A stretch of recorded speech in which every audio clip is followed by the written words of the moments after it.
Hello everyone, welcome to this End Times Watcher session. My name is Kyle and I am just an End Times Watcher. I will be sharing what I read and perceive from the Bible pertaining to end times. In the last few sessions, I forecasted a number of unfavorable events like the next pandemic, earthquakes, and WHO enforcement plans. In this session, I will put them all together for the big picture. In addition, we shall address the question, what are we going to do about it? The Lord reminded me when we hit this crossroad in November 2022 to be like the sons of Issachar. I believe that if you have been following my videos, you already have an understanding of the times. And I pray that after this session, you know what you ought to do. Back in November 2022, my wife and I were at a loss. We prayed and we prayed and we prayed, seeking God for direction and clarity. By January 2023, we knew what we ought to do. Yes, God always comes through for us and for you as well. If you seek Him, you will find Him and He will answer you. In Matthew 16, Jesus scolded the religious people. He said, you can discern the weather, but you cannot discern the times. Who are the religious people in our context? It's you and I.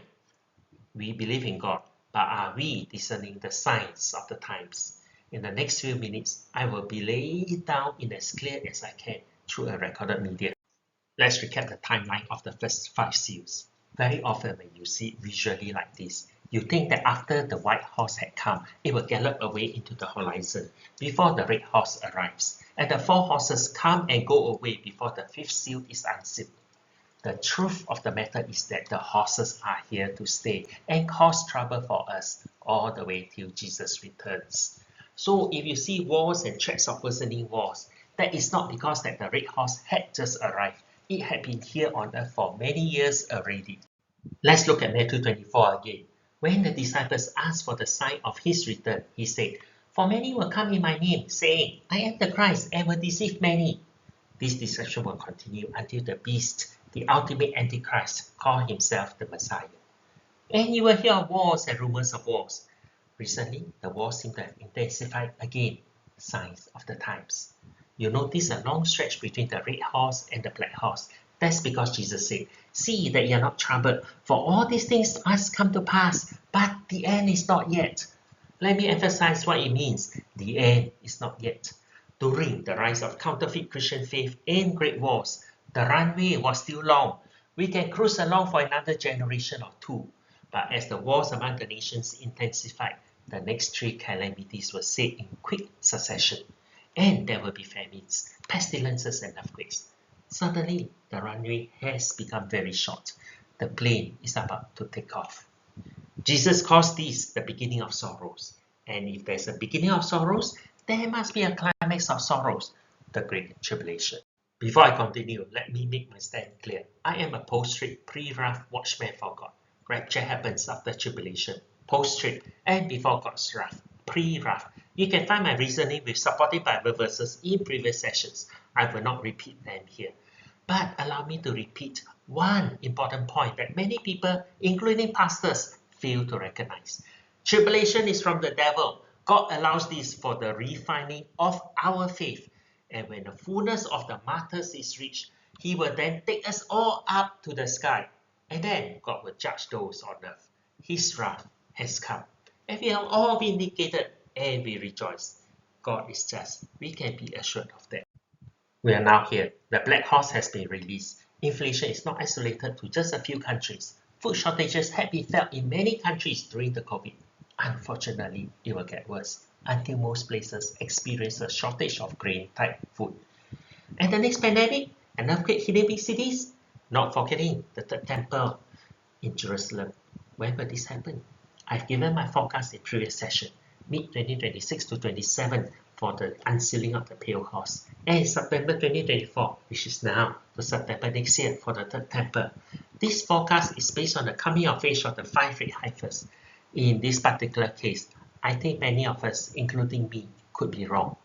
So what if the 5 initial heifers could not be used? What is there to stop them from getting new and younger heifers? This timeline can slip further down the road with no impact. The Jews have learned their lesson, and any procurement of future heifers without blemish will be done covertly to avoid reprisals from the Muslim world. Just know that they are ready with heifers. By the way, Israel war against Hamas, Hezbollah, Iran. I am not praying for it to stop. I know lives are lost. But when it stops, it only means that the third temple will be round the corner. By that time, it may be too late for you to take any action. That is because Mystery Babylon, who has been festering in the shadows, has already come out openly. The key people who are pulling the strings are hidden behind the shadows. This includes secret societies like Illuminati, Freemasons, Skulls and Bones, and many more. And their fronts that we can see are WEF and their smaller brother, WHO. The two world organizations that represents the Babylonian system. Their systems of control will lock you in before Antichrist shows his true face. What are their systems of control? You have heard of their tagline that by 2030 you will own nothing, but you will be happy. The agenda, global governance, meaning they can control the whole world from a central body. Internet governance, meaning they control information online, what is allowed, what to censor. Worldwide digital ID, connecting to vaccine passport. Social credit system, yes, CBDC, as the enabling infrastructure. And Big Brother surveillance. You can check out on Ida Ocken and her many articles on development of smart cities. Surveillance will be an integral part of smart cities. With Internet of Things and facial recognition, they know everything you do or is thinking of doing. And WHO, they have only one key mandate: get ready to declare a pandemic emergency. They are now in the midst of getting global and national IHR ready. This is their police that controls who can travel and who cannot. And more important, the local IHR job is to identify those who have yet to take the jab. Some countries embracing this have already passed laws to make the next pandemic jab mandatory, meaning it must be taken, no exceptions. This next person needs no introduction. He has been everywhere. But before you jump in to buy his books, please know that he is from the dark side, openly scoffs God, and is promoted by WEF, Bill Gates, and many others in a big way. I will just drop some key phrases from his many speeches. We are probably one of the last generations of Homo sapiens. Earth will be dominated by beings that are more different from us than we are different from Neanderthals or from chimpanzees. You can find what he says from this YouTube way back 7 years ago, and in subsequent videos he talk of more things. Even an ungodly person like him is telling us that the signs are here. If we cannot see, at least believe him. He is saying algorithms will eventually take over and rule the world. Humans are hackable animals. Free will is now over. Because the future of humanity will be cyborgs. When you are a cyborg, algorithm can control you. The rise of AI and Skynet. By the way, Skynet is the AI that became sentient in the Terminator movie starring Arnold Schwarzenegger. The rise of AI is not to be taken lightly. WEF has coined the term Industrial Revolution and listed the different phases. They are now promoting the fifth Industrial Revolution, or 5IR. A few years ago, people were still trying to grasp what it entails. These are some of the quotes from industrial players on what they think 5IR was. More human-centric and human involvement. Dark factories cannot work on by robots alone, still need humans to oversee them. But this latest definition is really scary. It will be about robotics that we put inside ourselves. They use flowery terms like bionic augmentation and Internet of Bodies. It simply means cutting your limbs and replace it with a stronger arms and legs. Build yourself a taller, well-proportioned body. This is the future that they are pushing for. The signs are here. For this to happen, they are working round the clock to push out 6G. It will be the enabling platform for AI, and it needs higher frequency to move all this data around. I had thought about 5G, and that it only starts to get harmful when it runs on mmWave frequency. mmWave is like your microwave. So we will be bombarded with these, turning our body cells upside down. You can expect 6G to be worse. While we are concerned about the harmful radiation of mmWave, why are they not bothered? Are they planning to stay away from it? I think they cannot avoid it. I think they are planning to turn themselves into cyborgs insusceptible to mmWave. 5G is lacking to meet their goal. They need more sophisticated commands that the earlier 5Gs cannot handle. For 6G, it will be able to transmit complex information like your thoughts, dreams, and emotions. Yes, Big Brother will be surveilling you even as you sleep. We're living in the end times. Many of the signs shared earlier are already happening now. In the end days, there are three characters that we have to be wary of. Antichrist, the first beast, and the false prophet, the second beast, will show up later. Mark of the beast will also show up later. I am not even talking about this. Instead, Mystery Babylon, the harlot, is the one we need to be aware of.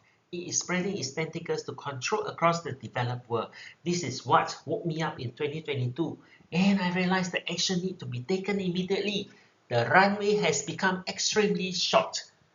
God tells us in Revelation 18:4, "Come out of her, my people, lest you share in her sins, and lest you receive her plagues." I heeded that call. I hope you will too.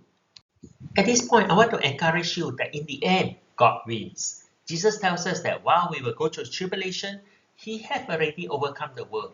As long as we stand on Jesus' side, we are assured of our salvation. Unfortunately, some people have used these words and say that they do not need to do anything because Jesus will cover and protect them. Preachers who teach us this are not preaching the whole counsel of God. People choose to listen to this because they only want to listen to feel-good message. I just hope that they won't fall away when the challenges comes their way. Over the last few years, I've come across people who seek help and people who reject the call. Let us run through some of these together. Where is Babylon?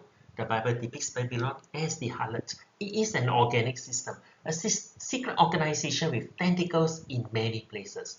How can we get out of such an overarching system? Get out of big cities. Their presence are strongest there. They have stranglehold control over you in smart cities.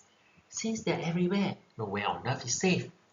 Yes, there are many places, but not in all places. Only God is omnipresent.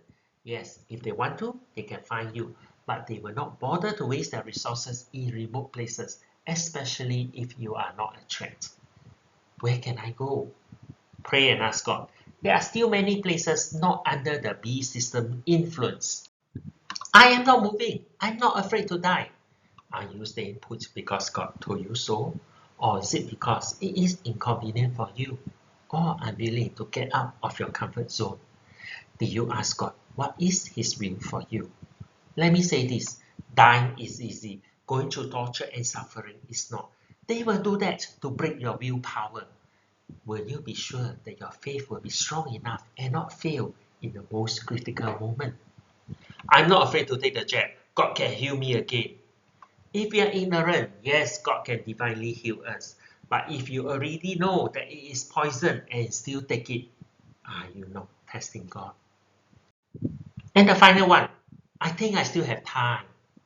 This is my mantra, and I hope you will take heed. It is better to be 3 years early than 3 minutes too late. For the next few sessions, I will run through the second half of the book of Daniel. I will focus on the visions and dreams that Daniel saw regarding Antichrist. These chapters cannot be casually browsed over. Every word, every verb and adjective is significant. Through Daniel's visions, we will have markers of the characteristics of the coming beast. I have been refraining from talking about Antichrist because I do not know who he is. Well, not yet. But with these clues neatly put together, perhaps you will be able to identify him before I do. Till then, this is Kai. See you in the next session. If you find this video beneficial, please click the like icon. YouTube algorithm automatically recommends it to others if there is higher like counts. You can also subscribe to my channel so that you can see my past and future videos. Finally, please forward and share with your friends so that they too can benefit. Thank you and God bless.